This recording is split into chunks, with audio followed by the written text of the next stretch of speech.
तो मैं हूं कमर सीमा और उम्मीद है आप लोग ठीक होंगे। तो दोस्तों, आज मैं एक बड़ा ज़बरदस्त एक ट्रांसफॉर्मेशन एंड ट्रेंड आपके सामने शेयर करने लगा हूं, और वो ये है कि इंडिया जो है वो किस तरह नॉन अलाइनमेंट से एक बिजनेस मॉडल की तरफ जा रहा है। और ये समझ लें कि ये एक बहुत बड़ी शिफ्ट है जो कि बेसिकली इंडिया के लीडरशिप में इस वक्त इंडिया को दे दी है। अगर आप इंटरनेशनल सिस्टम या आप ग्लोबल ऑर्डर को देखें जो कि डिटीरियरेट हो रहा है, ठीक है जी। अमेरिकी ताकत जो है उसका डिक्लाइन है, चाइना का राइज है। और जो हम सुनते थे कि जी एक लिबरल ऑर्डर हुआ करता था, उसकी वैल्यू कम हो रही है। एक होता था रूल्स बेस्ड इंटरनेशनल सिस्टम जो अमेरिका और उसके तहादी डोमिनेट कर रहे थे, तो उसमें भी दरारें पड़ रही हैं। अब आप देखें कि जो फाइनेंशियल क्राइसिस आया, और टाइम एंड अगेन 2008 के बाद फाइनेंशियल क्राइसिस, अभी फिर एक फाइनेंशियल क्राइसिस की बात हो रही है। दुनिया में इनइक्वालिटी बढ़ रही है, अमीर ज़्यादा हो रहे हैं। और फिर एक चीज़ होती है प्रोटेक्शनिज्म, जिसे हम कह रहे हैं कि जैसे ट्रम्प ने कहा कि हम फलां इकोनॉमिक डील से बाहर रहेंगे, इंडिया कह रहा है जी कि हम फलां डील्स में नहीं रहेंगे। फिर कोविड पेंडेमिक आ गए, और बार बार इंटरनेशनल जो ग्रेट पावर्स हैं उनको इकोनॉमिक सैंक्शंस पे एतबार करना पड़ रहा है। और वो जो कोल्ड वॉर का ज़माना जो था, ठीक है जी, जिसको हम हाइपर ग्लोबलाइजेशन कह रहे थे, उसके भी मामलात ख़राब हो रहे हैं। यूक्रेन में इन्वेजन जो हुई है, ठीक है जी, नेटो को दोबारा ताकत मिली है कि हमें क्या करना है। East and west, north south सारा डिवाइड पड़ा हुआ है। और ज़्यादातर जो ममालिक हैं वो परेशान है कि अब हमने कौन सी डायरेक्शन में जाना है। इकोनॉमिक इंटीग्रेशन जो है उसको बड़े चैलेंजेस हैं, ठीक है जी। अब ये जो इंटरनेशनल ऑर्डर है जो कि डेवलप्ड वर्ल्ड से उठा करता था, वो स्टेट्स को मजबूर करता था कि वो कुछ कोई ना कोई लाइन ले। तो इंडिया ने नॉन अलाइनमेंट की लाइन ली, ठीक है जी। एंड इंडिया इसमें बड़ा कामयाब रहा। और अभी आप देख रहे हैं कि जो इकोनॉमिक ब्लॉक्स बन रहे हैं, यूरोप की रीमिलिटराइजेशन हो रही है, इकोनॉमी को एज ए वेपन इस्तेमाल किया जा रहा है ताकि उनके जो एंड्स हैं वो अचीव हो सकें। सो बहुत कुछ हो रहा है इस सारे प्रोसेस के अंदर। अगर आप मैं देखूं, ये मैं I am just giving you global outlook. और इस सारे प्रोसेस के अंदर में देखें इंडिया जो है वो अपना क्या कर रहा है, वो अपनी एक डायरेक्शन नहीं सेट कर रहा है। मिसाल के तौर पे वो कह रहे हैं जी कि मेक इन इंडिया की बात हो रही है, जिसमें वो कहते हैं आत्मनिर्भर भारत जो है, ठीक है जी, जिसमें बेसिकली जो पीएम मोदी जो है वो foreign investment and self reliance पे फोकस करेगा। अब ये जो foreign investment and self reliance जो है, बेसिकली भारत की ये चीज़ जो ये रीशेप कर रही है उसकी फॉरेन पॉलिसी को। तो this is way make in India, ठीक है जी। आत्मनिर्भर भारत, ये वो कह रहे हैं कि ये हमने करना है, ठीक है जी। इंडिया जो है वो कभी माजी में हम तो सीधे सीधे वेस्ट के तहादी बन गए। इंडिया ने अभी भी न्यूट्रल पोजीशन ली है रशिया के ऊपर, यूक्रेन के ऊपर जो ली है। पाकिस्तान की पॉलिटिकल लीडरशिप ने इसके ऊपर न्यूट्रल पोजीशन लेने की कोशिश की, तो मिलिट्री इस्टेब्लिशमेंट ने कह दिया भाई हम न्यूट्रल पोजीशन नहीं ले सकते। और उन्होंने, अगर आपको याद हो, हमने पहले भी इसको डिस्कस किया है कि उन्होंने इसको कहा कि नहीं, हम रशिया की जो इन्वेजन है या जो उसको हम गलत समझते हैं।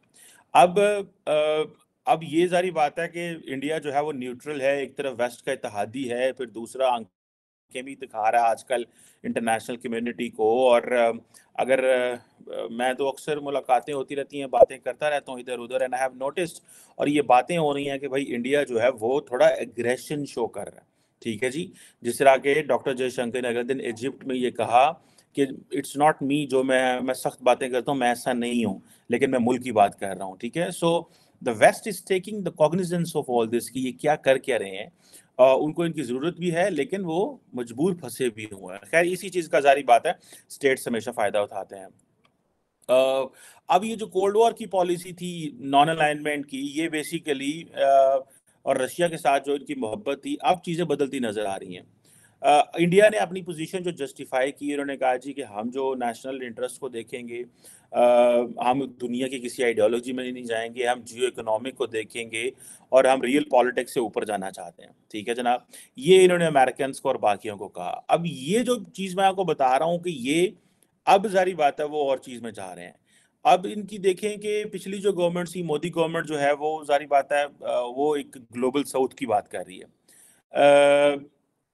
अब आपको मजे की बात बताऊं, ये बड़ी इंटरेस्टिंग डिबेट है। पाकिस्तान में तो कोई बंदा इस पे बात नहीं करता, क्योंकि हम ज्यादातर बात कर रहे होते हैं इधर उधर, अरलू फरलू जिन्होंने गल्ला कहते ना, एवं ही एवं कंधा ना मारन डे, कोई पता नहीं क्या हो रहा है। बस मतलब हमारे जो एकेडमिशियंस हैं वो भी एजेंडा सारा ड्रिवन होता है कि होना टॉपिक तो गल ना कर ली है, टॉपिक तो कर ली। सो द रियल डेवलपमेंट जो हो रही है that is not being discussed any how.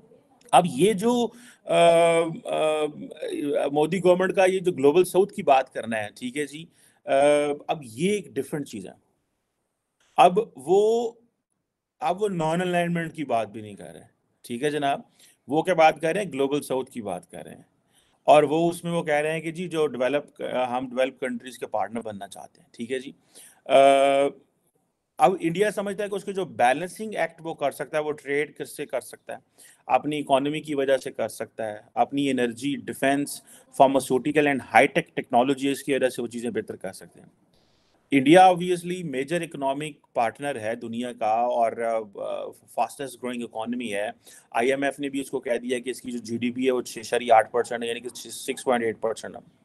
अब जारी बात है, और ये जो है ये चाइना की स्पीड से ज़्यादा चल रहा है। गो के चाइनीज इकोनॉमी बहुत बड़ी है। वो अक्सर कहते हैं ना, लो जी अमेरिका की इकोनॉमी जो है वो 3% पे ग्रो करेगी, इंडिया की इकोनॉमी 7% पे ग्रो करेगी। बेसिकली उनकी इकोनॉमी का साइज बहुत बड़ा है, ठीक है ना जी।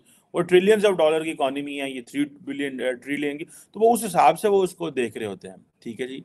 अब जारी बात है, ये एक चीज़ है। अब बहुत सारे लोग ये भी समझते हैं कि इंडिया की जो इकोनॉमी है, जो इकोनॉमी है उसकी तरक्की का राज जो है वो डोमेस्टिक कंजम्पशन में है, ठीक है जी। और इन्फ्लेशन भी बढ़ने दी। सो ये चीज़ें हैं जो इम्पोर्टेंट है, और मैं समझता हूँ कि इसमें इन्होंने they did a lot of work. अब सस्ता ऑयल भी लिया, ठीक है जी। अमेरिका के साथ एडवांटेज भी कर रहे हैं। वो कह रहे हैं we are all into the business, we are not into the ideological warfare में। इसमें हम ये जो आप करते हैं ना, क्या उसे बोलते हैं, जिसका पाकिस्तान हमेशा शिकार रहता है। और क्योंकि पाकिस्तान के पास ऑप्शन नहीं होती तो हम कहीं और जो है वो जा नहीं सकते। आपने उन्होंने आप देखें कि जिस तरह मैं कल आपसे बात कर रहा था कि वो किस तरह स्टूडेंट्स जो हैं वो जा रहे हैं, वो एडवांटेज ले रहे हैं, ठीक है जी। अब डॉक्टर जयशंकर जो है वो जाता है, अर्जेंटीना भी जाता है, वो इजिप्ट भी जाता है, वो ऑस्ट्रेलिया भी जाता है। आप देखिए ना, पाकिस्तान का फॉरेन मिनिस्टर कहाँ जाता है, किधरे भी नहीं जाता, वो वेला बैठा रहता है। हमारा फॉरेन मिनिस्टर आजकल सिर्फ और सिर्फ जो है ना अपनी सीवी मजबूत कर रहा है। करिकुलम बिटाए हमने, इसका मतलब पढ़ा था कि इसको हम सीवी को करिकुलम बिटाए शायद बोलते हैं, पता नहीं। अगर मैं सही बोल रहा हूँ तो ठीक है, नहीं तो दोस्त नीचे कमेंट कर देते हैं पाइन तो उससे गलती करके हो।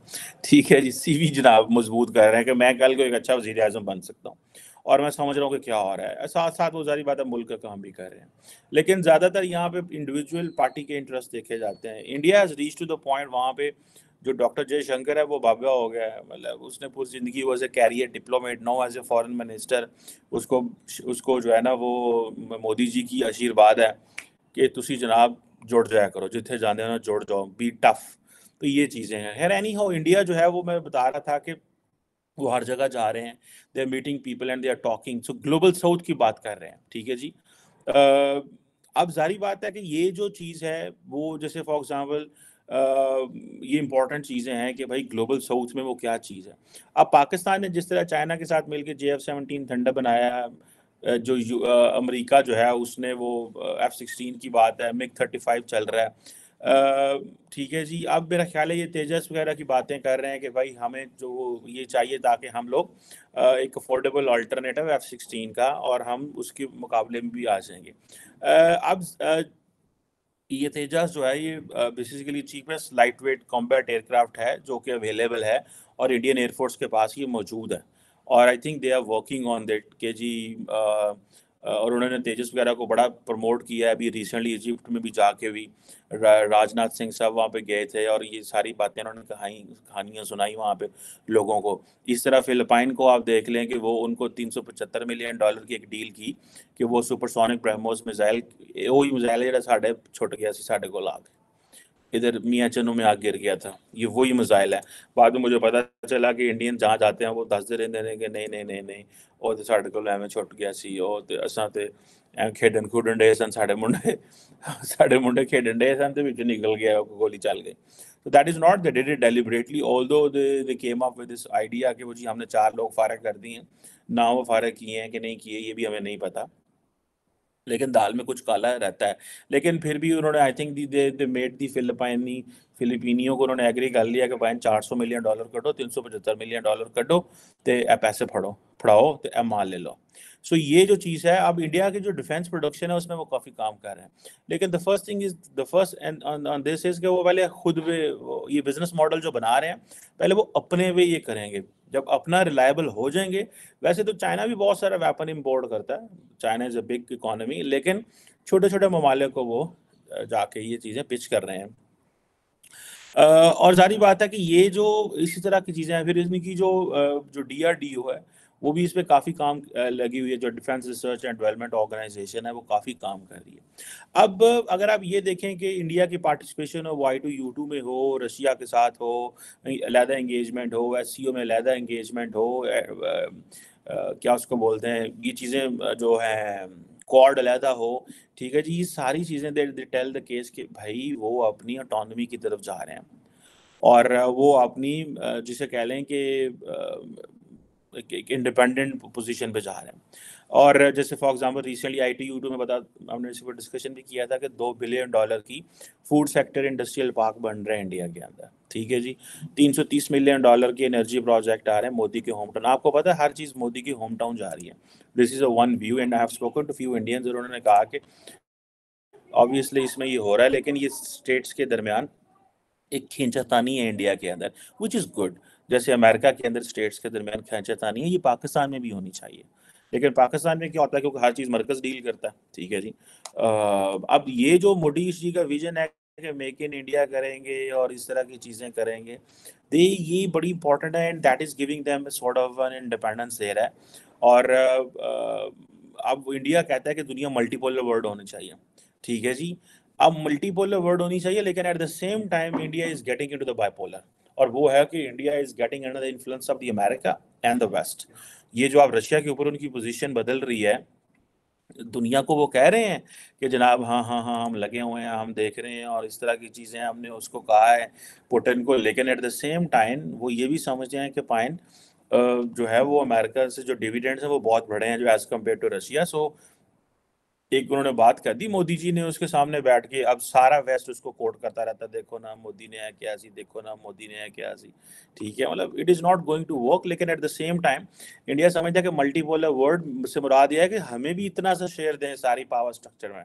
ये आप खुद ही ना जो है वो एक दूसरे को मिठाइयाँ खिलाते रहें और बांटते रहें। सो द मल्टीपोलर, तो इसे आप ये कह सकते हैं, this is what the call, I think the mini multilateralism की बात कर लें कि भाई इन्नी साडा भी हिस्सा, हन्नू भी बर्फी खुआओ, ठीक है जी, और हम भी उसका हिस्सा बनना चाहते हैं। अब ये बेसिकली ये जो नई जियोपॉलिटिकल रीबैलेंसिंग है, इसमें जारी बात है इंडिया चाह रहा है कि हमें भी थोड़ा सा हिस्सा मिल जाए और हम भी अपना थोड़ा सा रोल प्ले कर दें। अदरवाइज ग्लोबली जिस तरह की चीज़ें तबाह बर्बाद हो रही हैं, इंडिया के लिए बहुत इंपॉर्टेंट अपॉर्चुनिटी है। एक चीज मैं बता दूं आपको, you can not grow, you can not be prosper to prosper unless आप अपने घर में काम नहीं करते। जो घर में काम नहीं ना कर रहे, आप कभी भी प्रॉस्परस नहीं हो सकते। दिस इज माय अंडरस्टैंडिंग, ये मेरी एक अंडरस्टैंडिंग है, I may be wrong on this, मतलब ये नहीं मैं कह रहा कि ठीक है जनाब। सो ये जो चीज़ है ये बड़ी इंपॉर्टेंट है। अब आप ये देखें कि अमेरिका ने अगर दुनिया में जाके छाया तो पहले उन्होंने खुद घर में काफ़ी काम किया। हमने घर में जो आपने घर में जो बच्चे अच्छी मैट्रिक कर लेता है, FSC पढ़ लेता है, यूनिवर्सिटी पढ़ लेता है, PhD कर लेता है, वो बेस बना लेता है ज़िंदगी में कामयाब होने के लिए। इसी तरह मुल्कों का भी यही हिसाब होता है कि वो पहले अपने घर में काम करते हैं। हमने क्या काम किया है, हमने तो मदरसे बनाए, उस मदरसों ने हमारी GDP में कितना किरदार अदा किया, मैं तो कहता हूँ इस पे हमें बताया जाए, ताकि हमें पता चले कि हम मदरसे बना के हम जो GDP फोकस कर रहे थे, हमारे मौलवियों की GDP पे फोकस कर रहे थे, आज देखें India where does it stand, कि वो एक बिजनेस मॉडल की बात कर रहे हैं। वो कह रहे हैं हमें ये बिजनेस मॉडल, ठीक है, वो ₹1 की बात कर रहे हैं, ठीक है जी। वो डिजिटल होने की बात कर रहे हैं, ₹1 वो लेके आ रहे हैं। मैं इसके ऊपर आपको लहदा बताऊंगा ये क्या खाता है, ठीक है जी। इस महीने में मेरा ख्याल है इंडिया का जो सेंट्रल बैंक है उन्होंने कहा है कि हम जो है एक लिमिटेड पायलट लॉन्च कर रहे हैं ₹1 का, ठीक है जनाब। और उसमें वो लेके जा रहे हैं और ये जो दुनिया में कुछ 11 ममालिक हैं जिन्होंने ₹1 की बात शुरू की है, जिसमें सऊदी अरब, रशिया, साउथ कोरिया, चाइना, बड़े सारे और ममालिक भी हैं। सो ये जो टेक्नोलॉजी अडॉप्शन हो रही है, ये सारा कुछ और डिजिटल पेमेंट्स हो रही हैं, India is moving toward, India के अंदर बड़ी स्ट्रीम्स हैं, एक बहुत गरीब इंडिया है, एक बहुत ग्रो कर रहा है इंडिया, लेकिन that's how you make both ends meet, ये वो चीज़ नहीं है। खैर anyhow, this was what I wanted कि ये जो बेसिकली बिजनेस मॉडल है, हम भी जियो इकोनॉमिक्स की बात कर रहे हैं, लेकिन हमारी जियो इकोनॉमिक्स को कुछ सुन नहीं रहा। उसकी वजह ये है कि हमने बातों में तो जियो इकोनॉमिक्स कर लिया है, लेकिन हम उसको रियलिटी में नहीं करना चाह रहे। द रीजन बिहाइंड इज, उसके लिए आपको पीछे सारी आपको वो माइंडसेट बदलना पड़ेगा, और माइंडसेट बदला नहीं जा रहा। सो जब माइंडसेट बदला नहीं जाएगा तो लफ्ज़ां ਦੇ ਵਿੱਚ देखें, आपने हांडी बनानी होती है, खाना बनाते उसके इंग्रेडिएंट्स होते हैं। हमारे पास हांडी हमने रखी हुई है, उसके इंग्रेडिएंट्स नहीं तो बन रहे हमसे। वो इंग्रेडिएंट्स में फिर अगर पूरी बात करेंगे तो फिर वो कहते हैं, हमारे पंजाबी कहते हैं चुगे नहीं वास्ते, मीन्स के घर नहीं बसते। उसके लिए फिर आपको कुट पड़ती है, खाना मारते हैं, आपको गद्दार कहते हैं, पता नहीं क्या क्या कहते हैं। You speak for your country but you are not called nationalist, ठीक है। सो ये चीज़ें हैं मेरा ख्याल है, and you are not called patriot in fact, ये चीज़ें हैं मैं समझता हूँ। So this trend which is with there and I was looking for long and I thought I should share with you. Thank you very much.